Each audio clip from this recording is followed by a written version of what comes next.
Lana Del Rey's poetry book album. I'm not exactly sure what to call it. Violet bent backwards over the grass in ASMR. So that's what we're gonna be doing today. Just pretty chill, low key. I'm just gonna be reading poetry essentially. I've been wanting to make more reading videos, and I will actually just order 2 more books today. 2 books. One was Frankenstein, which I already have Frankenstein, but I just had like a paperback version that I got in high school just because I had to get it for a class. But I finally ordered like a really pretty like hardcover one that I will be excited to add to my collection. And then I ordered a collection. I think it's the complete works of Edgar Allan Poe. It should be all of his works. It's gonna be a big book. So those 2 should be coming hopefully soon, sometime this week. But yeah. Alright. I'm gonna show you guys the fit really quickly. I got this cute like beanie. I don't remember if I got this from like Shein or Amazon. I've had it a while and I don't really wear it because I don't wear beanies very often, but yeah. Jewelry, I didn't really feel like jewelry today, so just like basic like earrings that I always have. This hoodie, I think this is from On Topic. I've had this one a while, I'll be honest. I do have a Tomie t-shirt on too. That was my pajamas from last night and I was too lazy to change. Just like shorts, whatever. The main part of the fit is the leggings and stuff though. Because I layered these long socks and these slouch socks. My Tomie, they're so cute.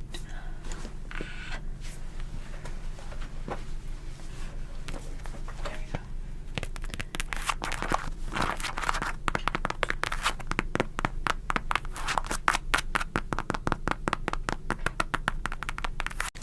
Okay. So, we're going to be reading Violent.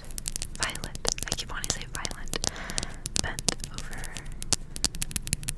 backwards over the grass by Lana Del Rey. And I'm just going to be reading it. I'm not going to be doing like triggers or anything. It's just going to be like a typical reading video. So, you can sit back, relax, go to sleep, study. I mean, as long as words aren't distracting to you.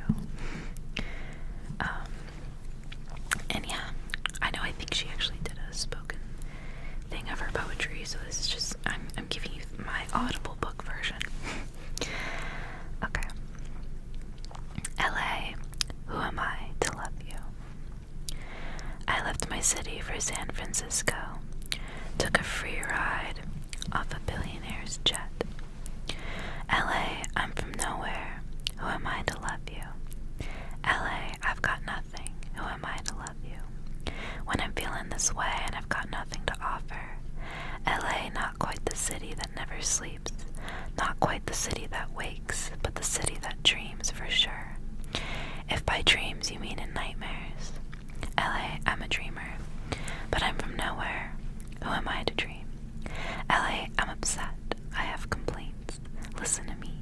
They say I came from money and I didn't. I didn't even have love and it's unfair. LA, I sold my life rights for a big check and I'm upset. And now I can't sleep at night and I don't know why. Plus, I love Zach, so why did I do that when I know it won't last? LA, I picked San Francisco because the man who doesn't love me lives there. LA, I'm pathetic, but so are you. Can I come home now? Daughter to no one, table for one, plenty, party of thousands of people I don't know. At Delilah where my ex-husband works. I'm sick of this, but can I come home now? Mother to no one, private jet for one. Back home to the Tudor house that bore 1,000 murder plots. Hancock Park, it treated me very badly. I'm resentful. The witch on the corner, the neighbor nobody wanted. The reason for Garcetti's extra security. LA, I know I'm bad, but I have nowhere else to go. had a mother, will you let me make the sun my own for now and the ocean my son? I'm quite good at tending to things despite my upbringing. Can I raise your mountains? I promise to keep them greener, make them my daughters, teach them about fire, warn them about water. I'm lonely. LA, can I come home now? I left my city for San Francisco and I'm riding from the Golden Gate Bridge, but it's not going as I planned. I took a free ride off a billionaire and brought my typewriter and promised myself that I would stay, but it's just not going the way that I thought. It's not that I feel different and I don't mind that it's not hot. It's just that I belong to no one, which means there's only one place for me. The city not quite awake, the city not quite asleep, the city that's still deciding how good it can be. And also, I can't sleep without you. No one's ever really held me like you. Not quite tightly, but certainly I feel your body next to me, smoking next to me, vaping lightly next to me, and I love that you love the neon lights like me. Orange in the distance, we both love that, and I love that we have that in common. Also, neither one of us can go back to New York, for you are unmoving. As for me, it won't be my city again until I'm dead. Fuck the New York Post. LA, who am I to need you when I've needed so much, asked for so much, and what I've been given, I'm not sure yet, and I may never know that either until I'm dead. For now, though, what I do know is although I don't deserve you, not you at your best and your splendor, with towering eucalyptus trees that sway in my dominion, not you at your worst, totally on fire, unlivable, unbreathable, I need you. You see, I have no mother, and you do. A continental shelf, a larger piece of land from where you came, and I'm an orphan, a little seashell that rests upon your native shores. One of many for sure, but because of that, I surely must love you closely to the most of anyone.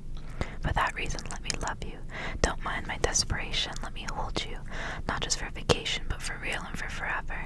Make it real life, let me be a real wife to you, girlfriend, lover, mother, friend, I adore you. Don't be put off by my quick-wordedness. I'm generally quite quiet, quite a mediator, actually.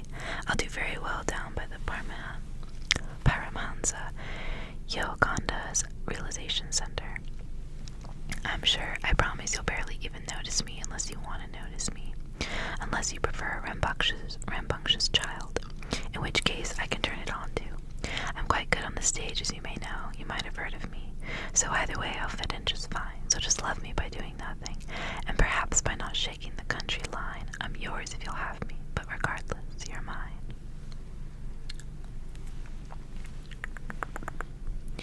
I should also note that I actually have not read these or listened to them before. Like, this is my first time ever interacting with this poetry book, so these are all brand new to me. So these are my first impressions as well.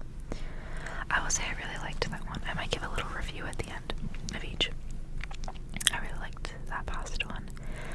I at first felt like, oh, this just kind of feels like a writing exercise. It doesn't really feel like poetry, but there definitely were parts of it that were very poetic. It's just not like the fanciest writing, if that makes sense. So it's not my type of poetry typically, but I still enjoyed it. It wasn't bad at all. Lana's a very talented writer, and she's known for that, for good reason. Alright, the next one is The Land of 1,000 Fires. Oh, California fires. It's not funny, but I'm just assuming. Oh my god, not this little advertisement that says, see Lana Del Rey live. Get tickets as low as $736.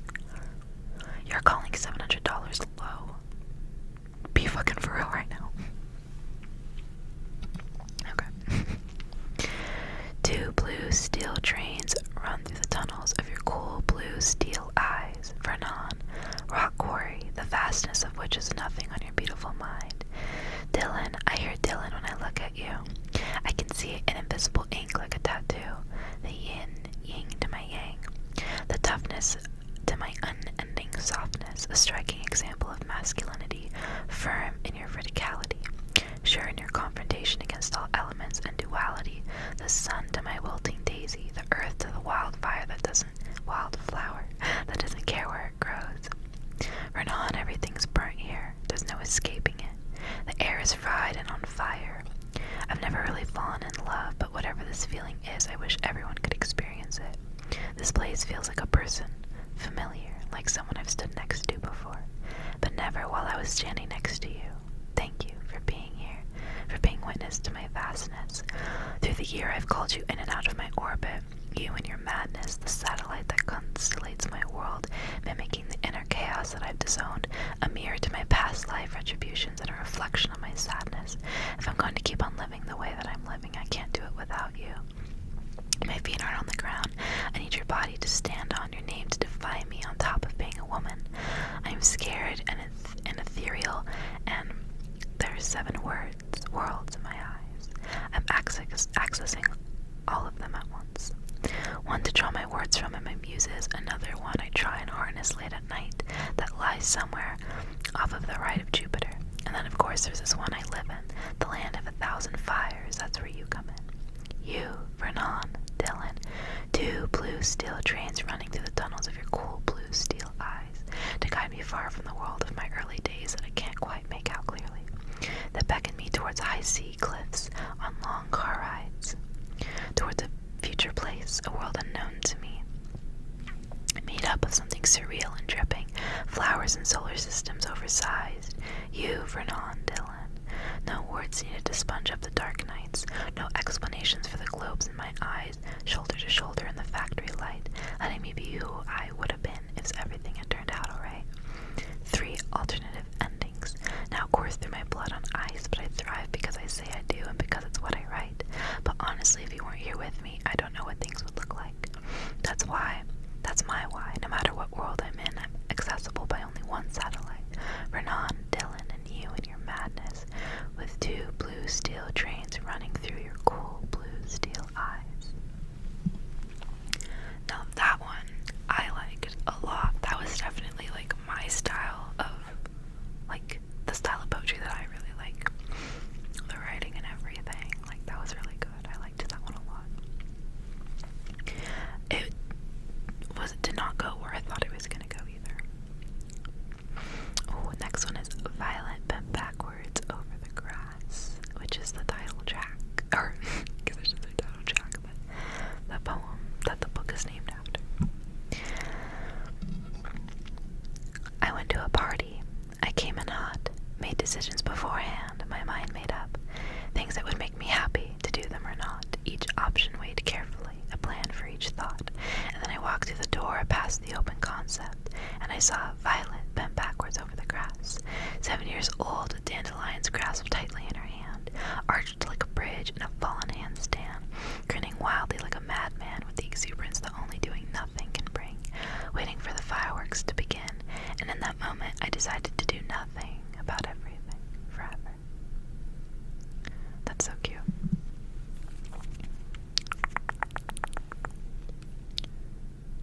That was a lot shorter than I thought it was going to be too. I'm going to have to go back through and, like, because I'm reading these on Genius, and on Genius people can, like, put notes on, like, lines and stuff about, like, what it's referencing and, like, what it means, kind of, like, annotating it, basically. But it's, like, public annotations. That's why I love Genius. By the way, if you're someone who's still in school and you have to, like, read books and annotate them, you can, like, find whole chapters from some books on here, like, popular ones.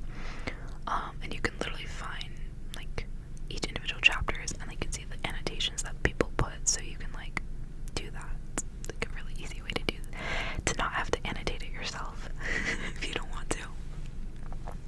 I know, God, what book was it? I don't know, just the popular literary ones that they have you read in, like, high school, like, those, you can pretty much find those on Genius, too. Anyway. Past the bushes, cypress thriving. I saw you in the mirror. You were wearing your hair differently, carrying the air differently. You said you wear your hair long, parted in the middle, long in solidarity, just like all of his women. In Long Beach, aimless. Your fingers wiping oil on the paper with precision, with a decision like an artist never seen yet, with a vision, with a reason. Stared with venom at the ceiling, not the grass, but straight ahead, just at the skyline, with precision, laser vision. Time was stopping, moving through you. You dictated by what moved you, only moving, never thinking, matched to the sun that's slowly sinking at the height of the afternoon, in the heat of the summer evening, like a phoenix, like a chemtrail, like a wavelength no one's claiming.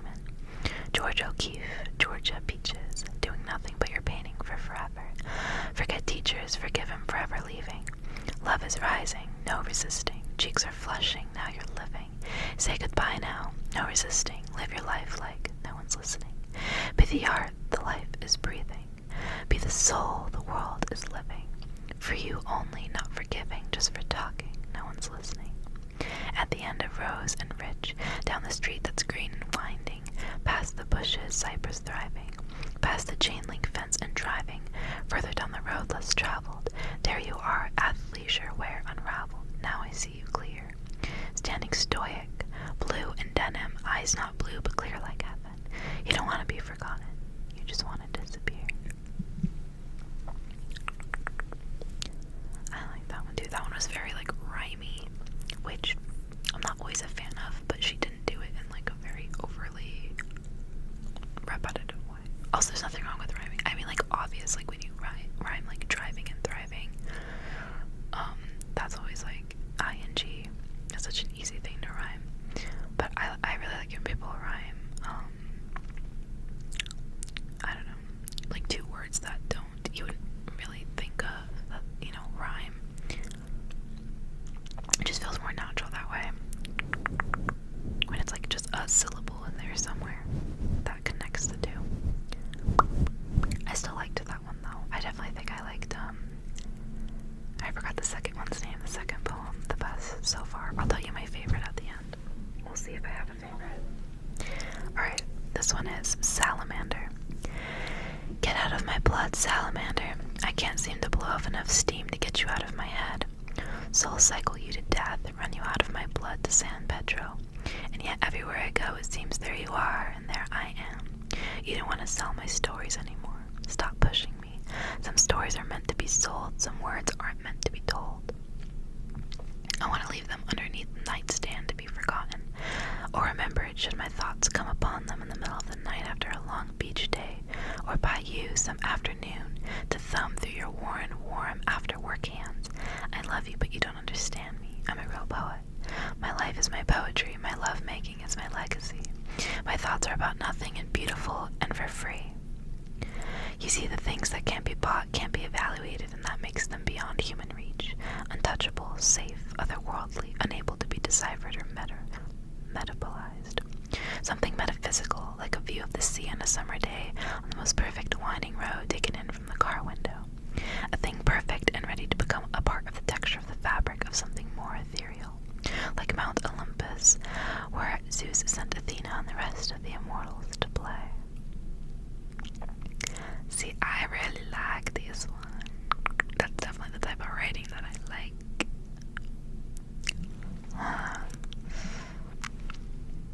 This is definitely up there. I don't have like a top 3 yet, but I think The Land of 1,000 Fires and Salamander would be in the top 3. We still have a 6 through 14 though, so that might change. Let's see. Never to heaven. May my eyes always stay level to the horizon. May they never gaze as high as heaven to ask why. May I never go where angels fear to tread, so as to have to ask for answers in the sky. The whys in this lifetime I've found are inconsequential, compared to the magic of the nowness, the solution to most questions there are no reasons. And if there are, I'm wrong, but at least I won't have spent my life waiting, looking for God in the clouds of the dawn. I'll be up early to rise, though, of course, but only to make you a pot of coffee. That's what I was thinking this morning, Joe, that it's times like this, as the marine layer lifts off the sea from the view of our favorite restaurant, that I pray that I may always keep my eyes level to your eye line, never downcast at the tablecloth. You see, Joe, it's times like this that the marine layer lifts off the sea on the dock without candle lit that I think to myself, there are things you still don't know about me. Like sometimes I'm afraid my sadness is too big and that one day you might have to help me handle it. But until then, may my eyes always stay level to the skyline, assessing Long Beach's glittering new development. Never higher than the tallest building, never to heaven or revenant, because I have faith in man as strong as that seems in times like these. Strange, sorry. And it's not just because of the warmth I found in your brown eyes, it's because I believe in the goodness in me, that it's firm enough to plant a or a rosebud or to build a new life. Fuck, I really like this one too. Listen. Ooh. Maybe I'll just have a top 5. Damn. It's crazy because LA, Who Am I to Love You, I think is the one that has the most views. That one's like 200,000 views. All the rest of these are like under 100,000. So that one has the most views by a lot. But honestly, that first one was kind of my least favorite so far. Like, I'm enjoying the rest of them significantly more, maybe because that one was written more like a letter, or like like I said, just kind of like maybe just like an excerpt from like a book or something, while the rest of them are like very much poetry. Maybe I missed something. Maybe it wasn't, that first one wasn't supposed to be a poem. Makes sense because it was like the opening one, so why not have something a little different, you know? Alright, sports cruiser. I took a flying lesson on my 33rd birthday instead of calling you, or parking on the block where our old place used to be. Genesee, pathetic I know, but sometimes I still like to park on that street and have lunch in the car just to feel close to you.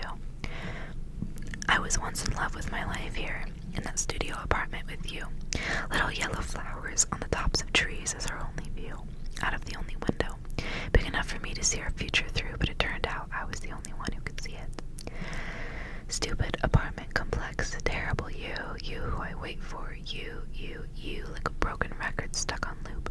So that day on my birthday I thought something has to change. You can't always be about waiting for you. Don't tell anyone, but part of my reasoning for taking the fight class was this idea that if I could become my own navigator, the captain of the sky, that perhaps I could stop looking for direction from you. Well, what started off as an idea on a whim has turned into something more. Too shy to explain to the owners that my first lesson was just a one-time thing, I've continued to go to classes each week at the precious little strip off Santa Monica and Bundy. And everything was going fine. We were starting with dips and loops, and then something terrible happened. During my 4th lesson in the sky, my instructor, younger than I, but as tough as you, instructed me to do a simple maneuver. It's not that I didn't do it, but I was slow to lean the sports cruiser into a right-hand upward turn, scared that I would lose control of the plane. Not tactfully and not gently, the instructor shook his head and without looking at me said, "You don't trust yourself." I was horrified, feeling as though I'd somehow been found out, like he knew me, how weak I was. Of course, he was only talking about my ability as a pilot in the sky, but I knew it was meant for me to hear those words. For me, they held a deeper meaning. I didn't trust myself, not just 25,000 feet above the coast of Malibu, but with anything. And I didn't trust you. I could have said something, but I was quiet because pilots aren't like poets. They don't make metaphors between life and the sky. In the midst of this midlife meltdown, navigational exercise, and self-examination, I also decided to do something else I always wanted to do. Take sailing lessons in the vibrant bay of Marina del Rey. I signed up for the class with Elizabeth Grant, and nobody blinked an eye. And so why was I so sure that when I walked into the tiny shack on Valley Way, someone would say, "You're not a captain of a ship or a master of the sky"? No, the fishermen didn't care, and so neither did I.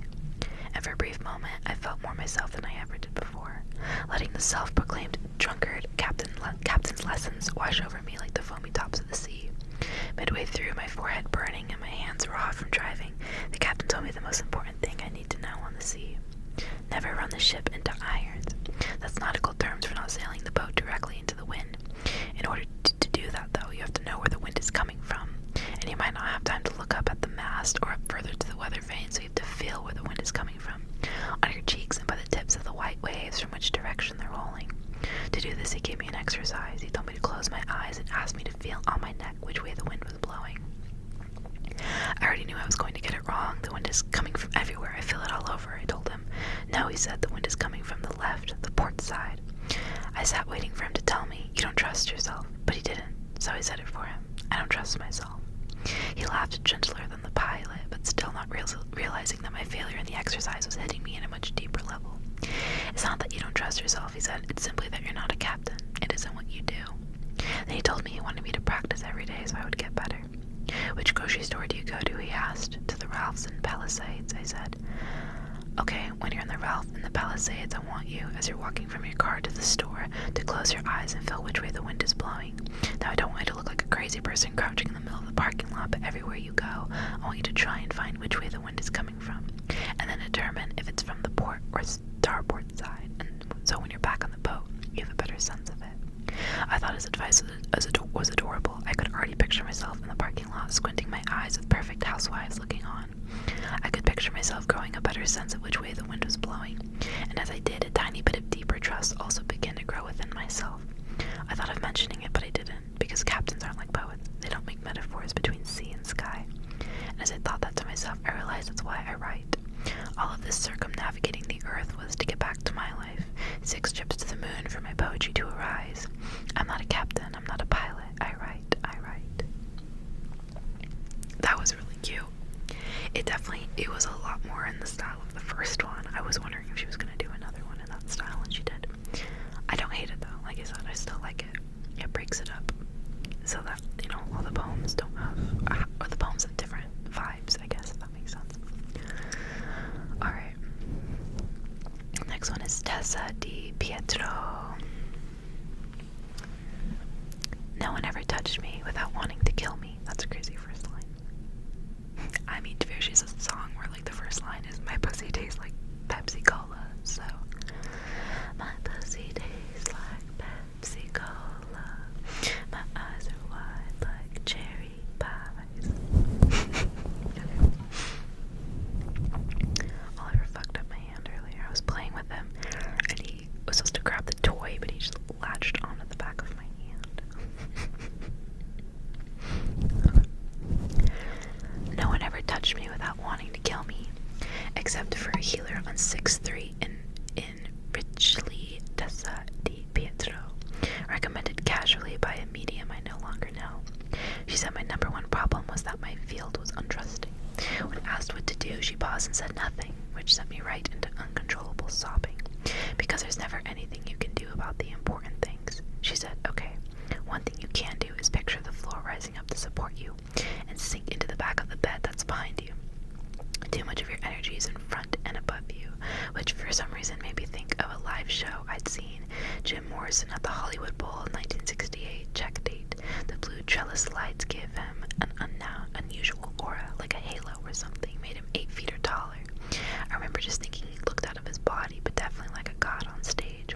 So I told her, maybe an artist has to function a bit above themselves if they really want to transmit some heaven. And she told me a singleness of focus is the key to transmission, for an emphasis on developing inner intuition. Close your eyes and feel where you hold your attention. If it's in the back of your eyes, walk it down to your heart center and make that new place from which your thoughts enter. Clairvoyance comes mostly from this simple function. Oh, and Jim died at 27. So find another frame of reference when you're referencing heaven. And have you ever heard of the lyrics to People Are Strange? He made no sense. That's kind of funny. I wasn't as big of a fan of this one, though, I'll be honest.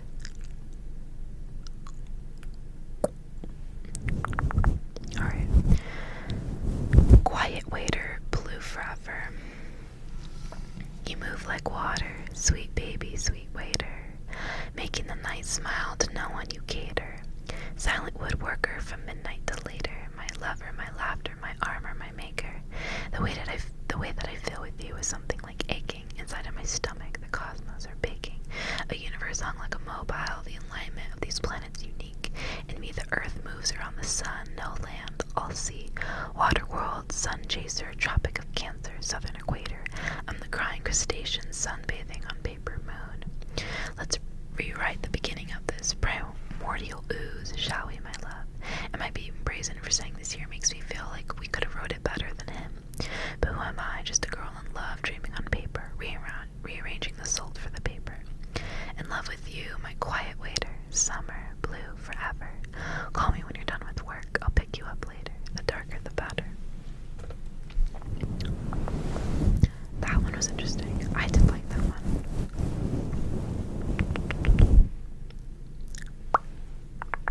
I don't totally know how I feel about it though. I think I really liked it though.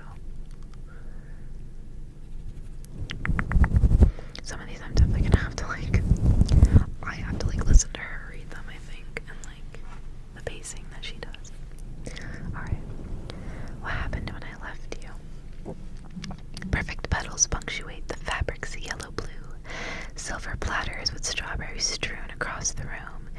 There were men with sandals on one, summer dress to choose. 3 girls, eyes rolled, loud laughter, dust specks lit by afternoon. My life is sweet like lemonade, now there's no bitter fruit. Eternal sunshine of the spotless mind, no thought of you. My thoughts have changed, my voice is higher, now I'm over you. No flickering in my head, movies projected in Bellevue, because I captured the mood of my wish fulfilled and sailed to Xanadu. The grief that came in waves that rolled, I navigated through. The fire for my wish as wind, future trip to Malibu. Now everything I have is perfect, nothing much to do. Just perfect florals, green embroidered chairs, one dress to choose.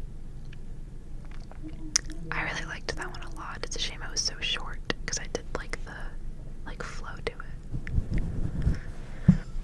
Happy. You thought I was rich, and I am, but not how you think. I live in a Tudor house under the freeway in Mar Vista by the beach. When you call, I take my phone to the picnic table that I bought from the Rose Bowl, and I listen to the rushing cars above, and I think about the last time you visited me, the last time we made love, how the noise got louder and louder during rush hour until it sounded like the sea, and it felt like the ocean was the sky, and that I was flying because you were 2 feet taller than me, until you took me in your arms and I could touch the stars and they all fell down around my head, and I became an angel and you put me to bed. Happy. People think that I'm rich, and I am, but not how they think. I have a truck with a gold keychain in the ignition, and on the back it says happy, joyous, and free. Happy, and when I drive, I think about the last time my friends were driving with me, how the radio was so loud that I couldn't hear the words, so we became the music. Happy.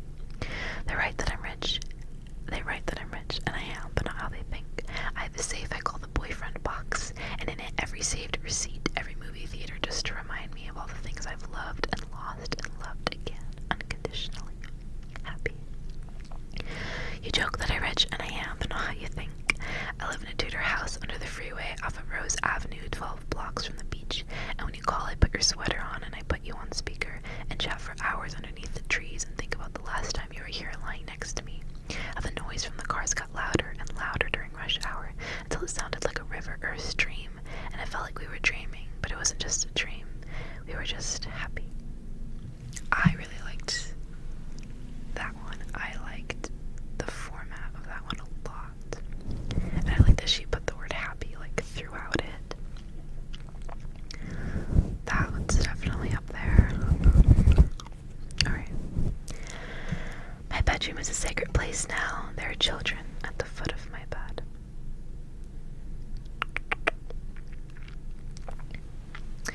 Last year, when I wrote you my last letter, the beginning of my future poetry, I acknowledged who you really were for the first time.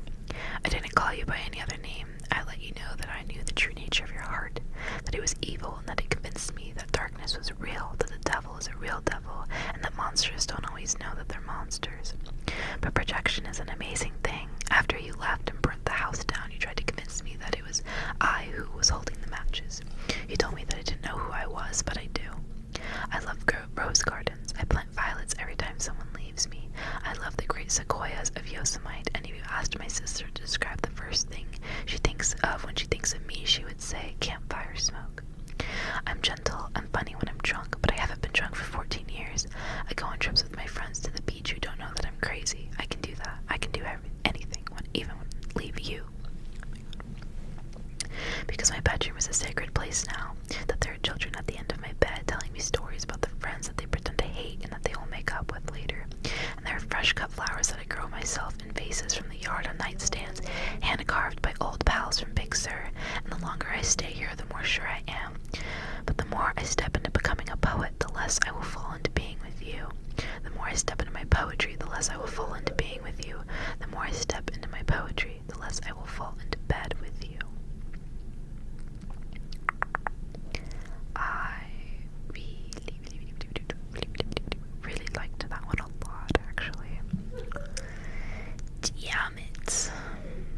I don't know if I'm gonna be able to pick a fave, you guys. It's gonna be hard. I really liked that one. Alright, got 2 left, so we'll see if it gets even more difficult for me to choose one. Paradise is very fragile. Paradise is very fragile, and it seems like it's Florida, we're fighting red toxic tides, massive fish kills, not to mention hurricanes and rising sea levels. Back in Los Angeles, things aren't looking much better. My tree house that had been standing for 80 years succumbed to the Woolsey fire. Who would have thought that this year at 33 you would have taken out from under me? After all these years, built from the ground up by hand by your first owner, quiet World War I aviation pilot, I tried to save you, but the German Shepherd seemed more important. Paradise is very fragile, and it seems like it's only getting worse. Our leader is a megalomaniac, and we've seen that before, but never because it was what the country deserved. My friends tell me to stop calling 911 on the culture, but it's either that or I 5150 myself. Okay. They don't understand I'm a dreamer, and I had big dreams for the country, not for what it could do, but how it could feel, how it could think, how it could dream. I know, who am I to dream for you? It's just that in my own mind I was born with a little bit of paradise. I was lucky in that way. Not like my husband, who was born and raised in hell. I always had something gentle to give, all of me in fact. It's one of the beautiful things about me. It's one of the beautiful things about nature. But lately I've been thinking that I wish someone had told me when I was younger more about the inhabitants that thrive off paradise. That should they take too much, there would be nothing left to give. Not everyone's nature is golden and green, and you can't fight what's in your nature. I got to thinking about it as people were fighting the fires in Agora. But I'm tired of fighting you. Paradise is very fragile and it's only getting worse, and every time I think of that, I think about the curse bestowed upon Eve, that fateful Eve. She took the bite of that fruit from that fruitful tree, and this summer night, you in front of me, makes me contemplate the origins of good and evil. Because you take and you take and you take and you take, but you taste like the beach and a kiss. Candy from my eyes, in my veins you run citrus. Watercolor images of serpents on orange trees arise in my midst. Kuntalani, you breathe me, I could do this forever, but my heart is very fragile, and I have nothing left to give. I really liked that line. Oh, that's so pretty. This little note that this was verses were reused in her song Watercolor Eyes. I haven't looked at the lyrics of that song, so I didn't know that. But I love that watercolor images of serpents on orange trees. I too would take excerpts from my poetry and use them in songs. Okay. Last one. Bare feet on linoleum. Stay on your path, Sylvia Plath. Don't fall away like all the others. Don't take all your secrets alone to your watery grave about lovers, and the secrets you keep will keep you in deep, like Amy and brother, and all of the people you meet on the street will reiterate lies that they uttered. Leave me in peace, I cry in the middle of the night on a slow boat bound for Catalina for no reason. Tiny drops of perspiration dot my forehead, could be mistaken for dewdrops if this was photo season. But alas, this is a real life, and it's been a real fight just to stop my mind from committing treason. Why, you ask? Because she told the townspeople I was crazy, and the lies, they started to believe them. But anyways, it's all over now. I've moved on, gone scorched earth, and now I'm left nowhere, wondering where to go from here. To Sonoma, where the fires have just left, to South Dakota, was standing in front of Mount Rushmore. I feel like the great American homecoming I never had. Would the magnitude of the scale of the sculptures take the place of the warm embrace I've never got? Or should I just be here now, bare feet on linoleum, slicing vegetables under water